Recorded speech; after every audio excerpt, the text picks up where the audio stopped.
Sa ilalim ng langit na punong-puno ng mga bituin, may isang maliit na baryo na tinatawag na Sitio Liwanag. Ang baryo ay kilala sa kanilang tradisyon tuwing pista ng bituin, kung saan lahat ng tao'y sabay-sabay na nagtitipon upang magdasal at humiling sa pinakamaliwanag na bituin sa kalangitan.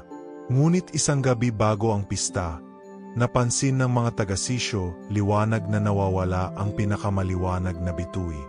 Gabi-gabi nilang hinanap ito sa langit, ngunit wala ni bakas ng liwanag. Si Lila, isang batang mahilig magtanong, ay nagpasyang hanapin ang nawawalang bituin. Paano kung may dahilan kung bakit ito nawala? Tanong niya sa kanyang lola. Ngunit ang matanday umiling at sinabing, hindi lahat ng tanong ay may sagot, apo. Hindi nasyahan si Lila.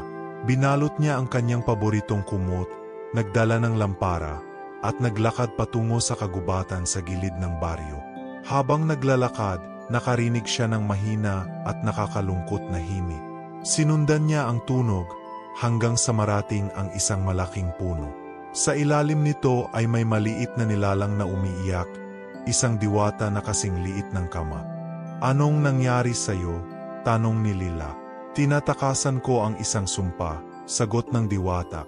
Ninakaw ng mga makasariling nilalang ang liwanag ng bituin upang gawing kanilang kayamanan.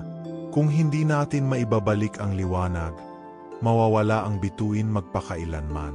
Nang marinig ito, nagpasya si Lila na tulungan ang diwata. Sinundan nila ang bakas ng liwanag hanggang sa marating ang isang kuweba na puno ng mga kristal.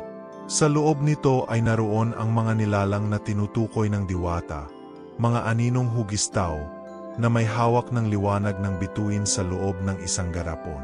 Paano natin sila mapipigilan? Tanong ni Lila. Sa pamamagitan ng tapang at katapatan, sagot ng diwata. Lumapit si Lila sa mga nilalang at buong lakas na sumigaw. Ang liwanag na iyan ay hindi sa inyo. Ibalik nyo ito para sa lahat. Tumawa ang mga nilalang, ngunit habang patuloy si Lila sa kanyang paninindigan, unti-unting nagliyab ang kanyang lampara. Ang liwanag nito ay napakalakas na napaalis ang mga anino at nabasag ang garapon. Agad na bumalik ang liwanag sa langit at ang nawawalang bituin ay muling nagningning. Pag-uwi ni Lila sa baryo, ang langit ay mas maliwanag kaysa dati. Pinuri siya ng mga tao, ngunit ang sabi ni Lila, hindi ito dahil sa akin lamang. Lahat tayo'y may liwanag sa puso. Huwag natin itong hayaang nakawin ng anuman. Mula noon, ang Sitio Liwanag ay naging simbolo ng pag-asa at pagkakaisa.